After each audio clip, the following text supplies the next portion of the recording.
Welcome, I'm Dr. Sabine Wünschmann, holistic gynecologist and obstetrician, and I would like to talk to you today about the liver.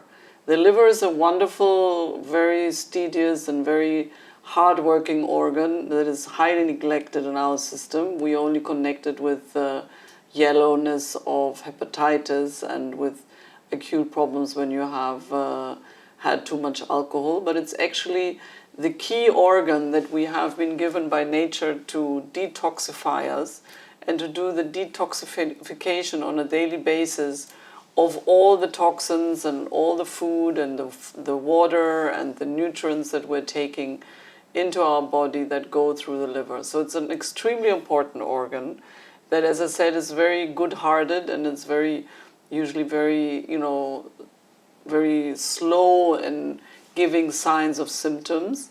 And I'm very, very fond of detoxing the liver, because it's something that is really facilitating the body to produce better hormones, to detoxify our blood, and for us to feel much more vibrant and healthy. And this is something that is very dear to me, that I would like to help women to get onto their path to vibrant health, vibrant hormonal health.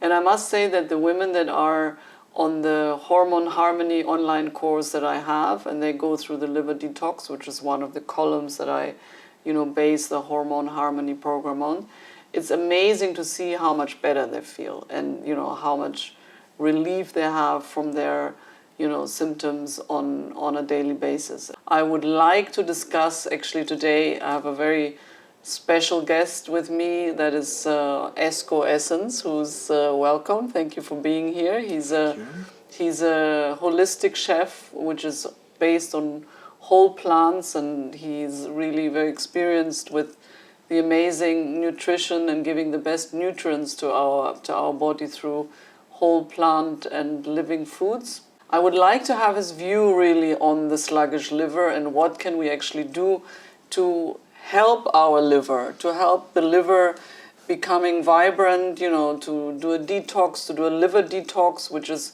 part of my Hormone Harmony program. It's very important that the liver works well, and to do a liver detox. I mean, what is your view on detoxing the liver?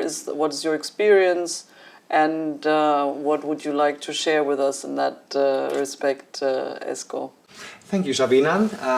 From my experience, liver, as you said already, it's the organ of doing the eternal detoxification. So it's highly important that our body is able to dispel all the toxins that we get from the food, water, air, environment.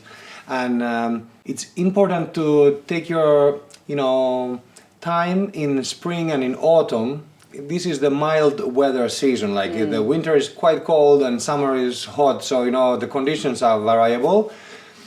So spring and autumn detox week can really do miracles if you cut down all the foods that are processed and highly animal based, because my experience that the plant-based foods and vitamins and nutrients, the enzymes, everything they help this process.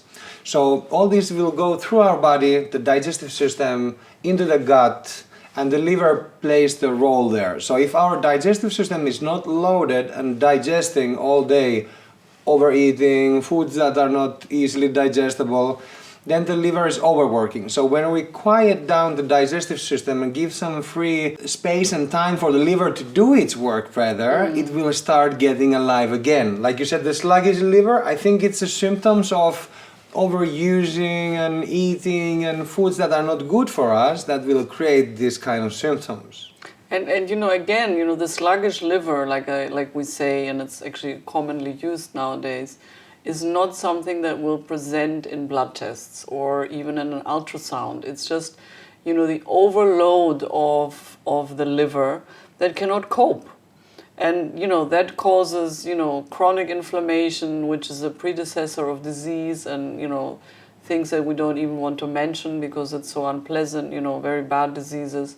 So we need to look after our liver and really also be aware that the liver is the main producer of our cholesterols. There's this whole panic around cholesterol around the world, that we need to have low cholesterol. It's actually very important to differentiate the cholesterol into the good cholesterol into the bad cholesterol, to see the ratio, to make sure that we actually increase the high density lipids, and to increase the high density lipids, that's the most important fact. And then having good cholesterols gives actually the body the ability to create and produce the hormones that we need for our endocrine well-being. So just seeing a blood test, high cholesterol, give the drugs to reduce the cholesterol is not always the answer. Of course, that needs to be discussed with your cardiologist. We don't want to take things out of context. There are cases that, they need to be addressed differently. But if there's no evidence of arteriosclerosis and there's no evidence, of any serious heart condition, the high cholesterol actually is a message to us that we should provide better nutrients and better sources of fats. And the liver detox is really giving that, very stressed organs a break. Mm-hmm. And only if it has a break, and only if it can really reduce, its daily working capacity, it can regain its function, and then pace up again for the daily routine of detoxifying. So detox is a bit of a fashion now. Mm-hmm. Almost every nail studio office already detoxes, mm-hmm. and they're putting highly chemical essences on their nails, and they're detoxing and have a little nail spa. Mm-hmm. I mean, nothing against nails, but it is something that the detoxing in its essence, and that's why I'm so happy that you're here today, to really reduce inflammation, chronic inflammation, sluggish liver, and give space and resting time to the gut and to the liver. That's really so important. And the plant-based food is something that you don't feel hungry with it. I mean, you really get all the nutrients, isn't it? I mean, that's true. Whole plant-based foods basically are foods that come from the nature. They are from the plant kingdom. They are not processed previously, and that's when they are still alive and they contain all the nutrients. So it's highly important to start implementing more like seasonal fruits and vegetables into the diet. I suggest like 3 to 5 meals minimum per day. Have a smoothie, make a juice, have a salad, maybe 2. And this is the way you will guarantee that your body will get the nutrients it needs in order to function easily. These are really, really easy digestible foods because they have own enzymes inside.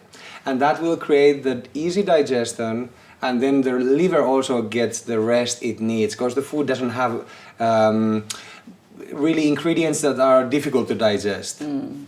But I like what you said about the fats, because from my experience on like 14 years on plant-based diet is that the plant-based fats versus the fat what comes from animal foods, it's totally different. We are talking completely different kind of fats.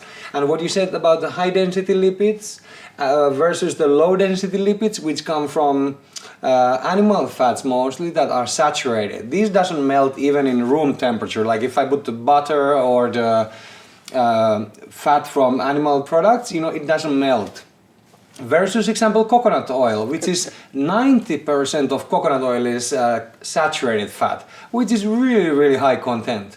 But this doesn't mean necessarily that it is bad for you. Mm. These are the high density lipids that actually they are short chain fatty acids that are quickly burning into energy in our digestive system and in the liver, easily broken down.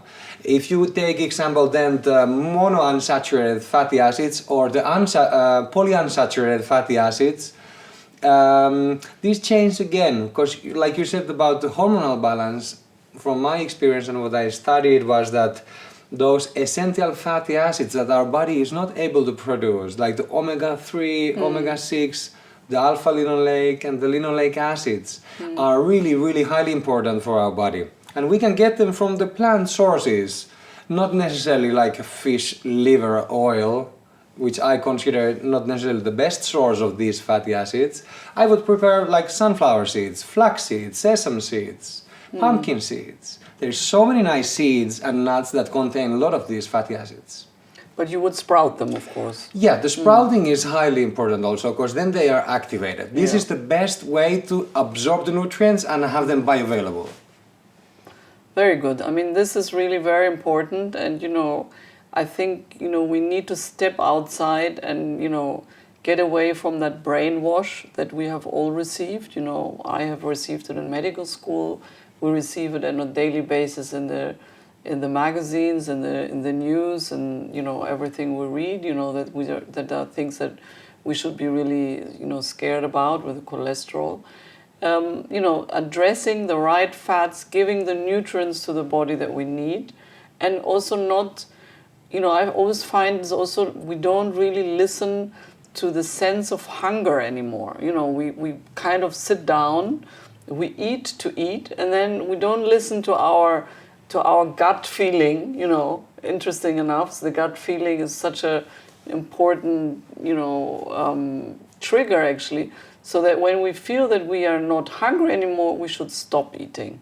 It's also, I think, the overeating that has become, customs, especially in the United States, but also now in Europe. It's a big thing that you eat too much. You eat too much, and you also don't respect the timing of what you eat and when you eat, right? It's not only... It's very important when you eat also, and how you eat, not only what you eat. Absolutely. So it's all of these are really necessary things that you should implement in your daily routine, that you eat and when you eat and how you eat. I mean, for me, it's of great essence to really have this in your consciousness, and especially if you eat at night and you have very heavy food, like unfortunately in the Western world, we go out late at night and we eat then there's no capacity for the gut or the liver or for the gallbladder or for all these organs that are in place to help us digesting to really digest. So you don't digest, you bloat, you ferment, and make it even a worse vicious cycle. So